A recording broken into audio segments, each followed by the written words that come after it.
Good morning guys, কি খবৰ আপোনালোকৰ? আশা ৰাখিছোঁ আপোনালোক আটাইয়ে ভালে কুশলে আছে। আজি মই আপোনালোকৰ আগত এটা নতুন ৰেচিপি লৈ আহিছোঁ। বলকচোন এতিয়া এই ৰেচিপিটো আৰম্ভ কৰোঁ।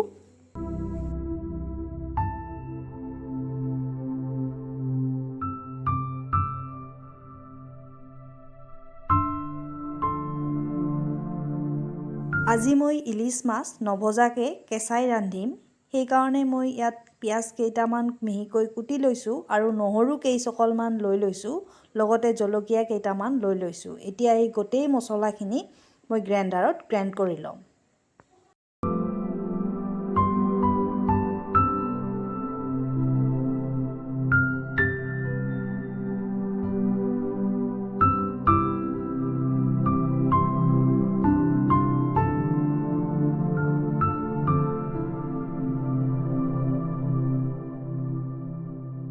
এইপিনে মই ইলিছ মাছ কেইপিচৰ ওপৰত পৰিমাণগত নিমখ, তেল আৰু হালধি সানি পেলাই অলপ সময় থৈ দিলোঁ।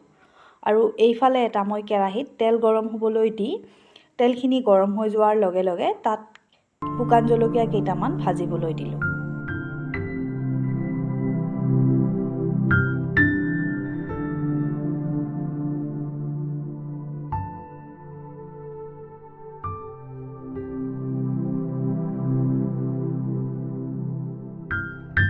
জলকীয়াকেইটা ৰঙচুৱাকৈ ভজা হোৱাৰ পিছত এতিয়া মই গ্ৰাইণ্ড কৰি লোৱা পিঁয়াজ নহৰুৰ পেষ্টখিনি ঢালি দি পেলাই অলপ সময় ভাজিবলৈ দিলোঁ।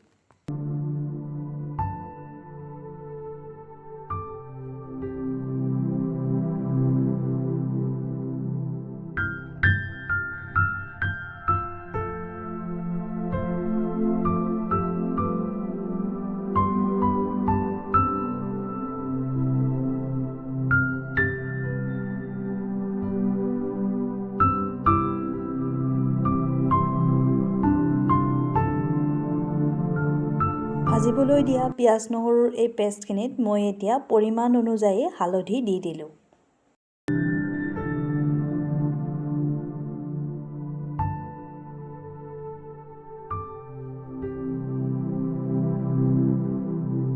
এইদৰে হালধিখিনি দিয়াৰ পিছত কিছু সময় ৰঙচুৱাকৈ পিঁয়াজ নহৰুৰ পেষ্টখিনি ভাজিবলৈ দিয়া হ'ল।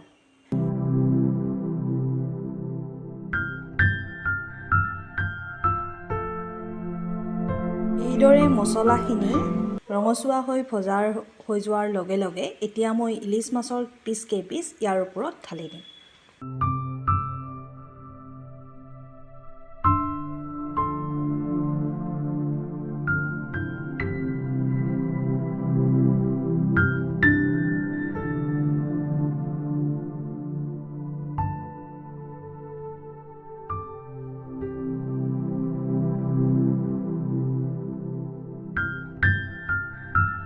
ইলিছ মাছ কেইপিচ মই যিহেতু কেঁচাই ৰান্ধিম, সেইকাৰণে মই মছলাখিনি অলপ ইয়াৰ মাছৰ ওপৰত ভালদৰে লগাই দিছোঁ।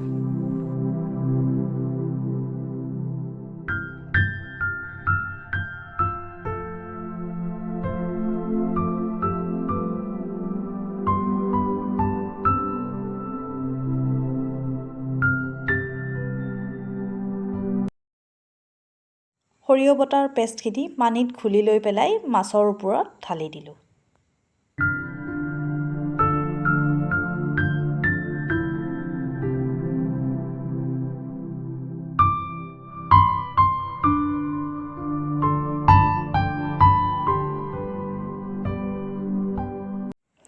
এইদৰে উতলি থকা অৱস্থাতেই মই মিহিকৈ জলকীয়া কেইটামান কাটি লৈ ইয়াত দি দিলোঁ।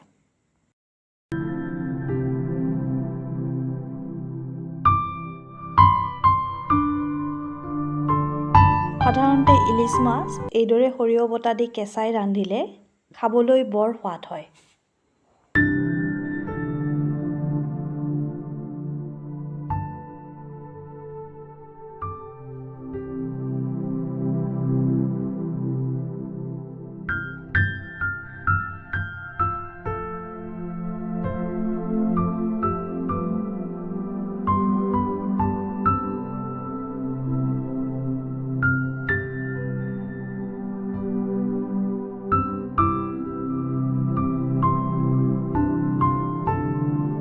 মাছৰ এই তৰকাৰীখন মোৰ নমাবৰেই হ'ল আৰু নমোৱাৰ আগে আগে মই ইয়াত কেঁচা মিঠাতেল অলপ ঢালি দিলোঁ।